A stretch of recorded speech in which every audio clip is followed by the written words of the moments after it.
Assalamualaikum warahmatullahi wabarakatuh. Melalui channel YouTube kami, tayangan kedua ini, kami mengambil tema pentingnya sebuah majelis.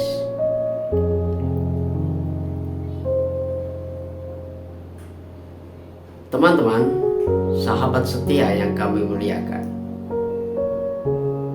kami sebagai orang awam ini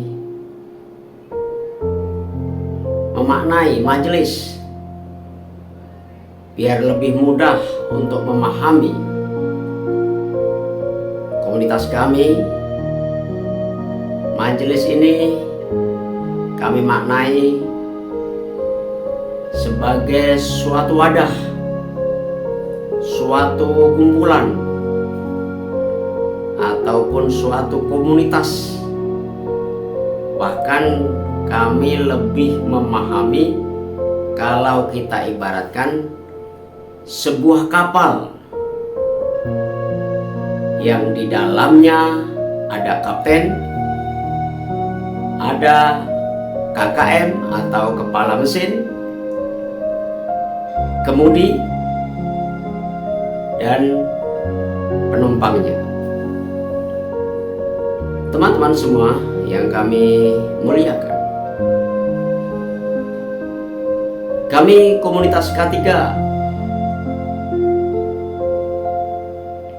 alhamdulillah berusaha sekuat tenaga untuk memahami bagaimana kriteria seorang pembimbing suatu majelis, pembimbing suatu kelompok, pembimbing suatu komunitas, atau dikatakanlah sebagai kapten. Sahabat, ada 5 kriteria yang harus dipahami untuk membimbing, untuk mengarahkan. Lebih mudahnya, kapten ini punya kriteria untuk mengendalikan kapalnya. Kriteria pertama, seorang pembimbing wajib mengarahkan, mengajarkan tentang kebaikan dan melarang berbuat keburukan, berbuat kejahatan.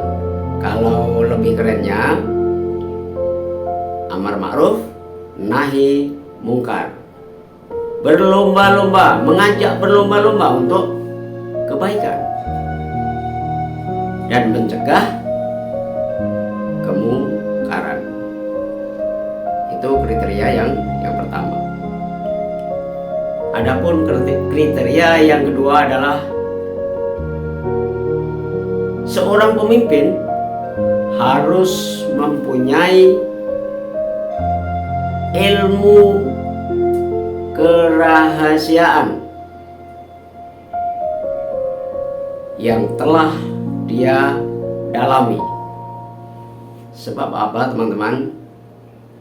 Kalau kita menilik, membuka kitab-kitab Allah, di dalamnya ada kalimat-kalimat yang tersurat, kalimat yang jelas. Contohnya, puasa di bulan Ramadan. Jelas pada waktu bulan Ramadan kita berpuasa. Sholat 5 waktu, misalkan dalam sehari, itu sudah jelas perintah sholat 5 waktu dalam sehari. Itu ayat-ayat sunnah-sunnah yang memerintahkan kita untuk mengerjakan sholat yang jelas, atau hukum-hukum yang lain, misalnya makanan yang haram dan makanan yang halal, misalnya gitu. tetapi ada ayat-ayat yang tersirat. Ya, kalau kita misalkan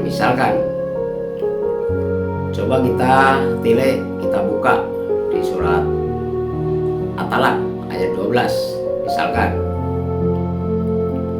yang artinya lebih kurang, Allah ciptakan 7 lapis langit, 7 lapis bumi beserta isinya, berzikir, ingat kepadaku, kata Allah. Nah, sahabat sekalian, ayat ini harus kita dalami, kita maknai. Kenapa? Karena ayat ini mengandung makna yang paling dalam. Makanya itulah pentingnya suatu majelis, pentingnya kita belajar di dalam majelis, minta arahan kepada seorang pemimpin. Masalahnya apa? Kalau kita kaum awam ini terlalu rumit, terlalu pusing memikirkan lapisan langit, lapisan bumi, sedangkan lapisan langit yang pertama aja kita pusing. Lapisan bumi batasnya yang mana? Kita pusing. Makanya teman-teman semua, orang awam ini sederhana sekali. Ada guru-guru kita mengajarkan yang maknanya begini. Allah bentangkan dunia ini, langit dan bumi dasarnya satu zat Allah. Maka kita tarik ke diri, jasad kita adalah lambang dunia kita ini. Sahabat setia yang kami hormati, maka kita mengupas, gak usah jauh-jauh lagi tentang luasnya dunia ini. Kita kaji kepada diri kita, maknanya sama di diri kita ini. Contohnya, misalkan jasad diri kita ada 7 lapisan juga. Coba kita dengarkan. Pertama, kulit luar. Kedua, kulit dalam. Ketiga, daging. Keempat, otot. Kelima, tulang. Keenam, sumsum. Ketujuh, rasa. Kesemuanya itu terhimpun di dalam rasa. Berzikir kepada Allah sama. Makanya kita belajar mengingat kepada Allah, supaya 7 lapisan juga berzikir kepada Allah.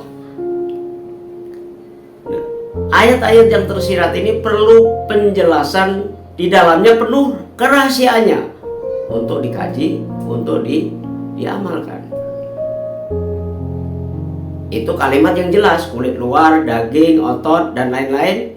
Jelas kita bisa lihat ada tingkatan yang tersirat di dalamnya. Misalkan ada 7 tingkatan juga pemahaman di dalam memahami kajian-kajian di dalam ayat-ayat yang tersirat ini. Apa itu? Pertama, pemahaman kaum awam seperti kita-kita ini. Pemahaman muslim, pemahaman mukmin, pemahaman para ustadz, pemahaman para ulama, pemahaman para kiai atau aulia, pemahaman para nabi. Nah, 7 pemahaman ini kita gali kerahasiaan di dalamnya. Teman-teman semua, itulah kita harus memang berjuang mencari pembimbing yang minimal memenuhi kriteria yang kami paparkan berikut ini. Berikut kriteria ketiga. Kriteria seorang pembimbing yang ketiga, dia harus menyampaikan hakikat hidup. Sebab teman-teman semua, kita harus memahami hakikat hidup. Pernah kita dari orang tua kita, guru-guru kita juga pernah mengatakan begini, aku, kata Allah, hidupkan dan aku matikan di dalam kandungan, maksudnya segumpal darah, dan Allah tiupkan ruh, hidupkan kembali sampai lahir ke dunia. Kemudian Allah matikan lagi dan Allah hidupkan hidup yang sebenar-benarnya hidup, yaitu di yaumil akhir nanti, hidup yang sebenar-benarnya hidup. Itulah teman-teman, hakikat hidup harus perlu kita jelaskan. Karena apa? Kapal akan berjalan mengarungi samudra luas yang penuh dengan ombak, sedangkan penumpang dan seluruh awak kapal akan mencapai titik tujuan. Kalau di agama, ridho Allah. Makanya perjalanan ini harus perlu pembimbing yang paham dengan aturan-aturan dalam perjalanan hidup kita. Sahabat yang kami muliakan, kami hormati, sahabat setia semua. Sedangkan kriteria keempat adalah seorang pembimbing harus mengajarkan, wajib mengajarkan, mengingatkan, selalu ingat kepada Tuhannya, selalu ingat kepada Allah. Zikir tiada putus misalkan. Bukan sekedar itu saja, seorang pembimbing harus mengarahkan bagaimana kedekatan kepada Allah Jalla wa Jalla. Nah, ini misalkan kita berikan contoh biar agak lebih jelas lagi. Kita punya orang tua misalnya di Jawa, kita merantau di Sumatera atau di Palembang. Misalkan kita sekedar ingat kepada Allah, kita sekedar ingat kepada orang tua kita yang di Jawa. Kadang-kadang sekedar ingat ini kita masih melakukan hal-hal yang kurang baik karena cuman ingat pesan-pesannya orang tua tadi. Misalnya juga kita di jalan besar cuman ingat polisi di kantornya, kita kadang masih melanggar karena tidak melihat polisi langsung. Nah, demikian juga kriteria yang keempat ini harus mengarahkan bagaimana kedekatan kita kepada Allah Subhanahu wa ta'ala. Bahkan kalau bisa istilah bahasanya masuk di dalamnya dalam sebuah kapal. Itu istilahnya. Teman-teman semua, maka kalau kita dekat dengan orang tua, selalu bersama orang tua, selalu bersama dengan orang tua tadi, maka kita mungkin agak ada rem untuk melakukan hal-hal yang maksiat, hal-hal yang dilarang Allah. Teman-teman sekalian yang kami hormati, sedangkan kriteria yang kelima, dia harus mengajarkan bagaimana kepasrahan yang sebenar-benarnya pasrah kepada Allah. Jadi bukan pasrah seperti sambal, hari ini tobat, besok ulang lagi, hari ini tobat, besok ulang lagi. Demikian juga pembimbing harus mengarahkan bagaimana seorang penumpang kalau ada masalah yang begitu besar di ombak yang begitu luas, kita mempasrahkan diri kepada Allah. dan Allah akan menyelamatkan kita dari goncangan-goncangan ombak tadi. Itulah teman-teman kriteria seorang pembimbing. Kalau memang dia paham, kalau memang dia bisa mengarahkan ke situ, insya Allah kapal kita akan nyampe ke tujuan apa yang kita lihatkan tadi. Apa tujuannya? Ridho Allah. Tujuannya tepat dalam berjuang mencapai sasaran, ridho Allah. Itulah yang namanya jihad yang sebenar-benarnya jihad. Memerangi hawa nafsu untuk mencapai ridhonya Allah Subhanahu wa ta'ala. Teman-teman, semoga pemahaman yang kami paparkan di tayangan kedua ini menjadikan manfaat. Begitu pentingnya sebuah komunitas, sebuah majelis untuk mengarahkan langkah kita di kehidupan kita menjadi lebih baik lagi.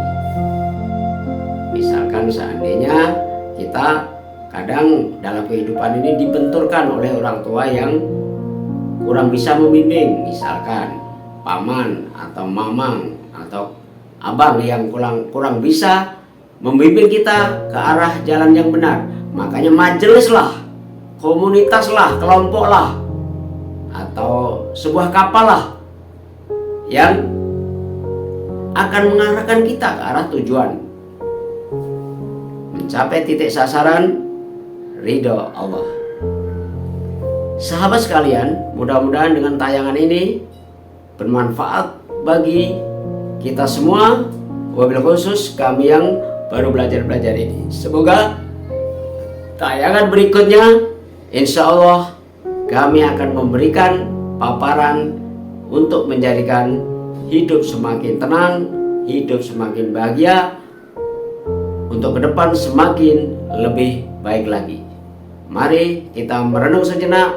Semoga renungan kita menjadikan kajian diri kepada kita untuk selalu ingat, selalu mendekatkan diri kepada Allah dan masuk ke dalam suatu majelis supaya kita bisa melangkah lebih terbimbing oleh pengetahuan kita ini. Al-Fatihah.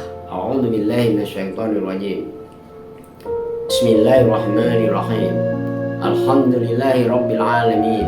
Ar-Rahmanir Rahim. Maliki yaumiddin. Iyyaka na'budu wa iyyaka nasta'in. Ihdinas siratal mustaqim. Siratal ladzina an'amta 'alaihim ghairil maghdubi 'alaihim waladdallin. Amin. A'udzu billahi minasyaitonir rajim. Bismillahirrahmanirrahim. Alhamdulillahirabbil alamin. Allahumma sholli ala Muhammad wa ala ali sayyidina Muhammad.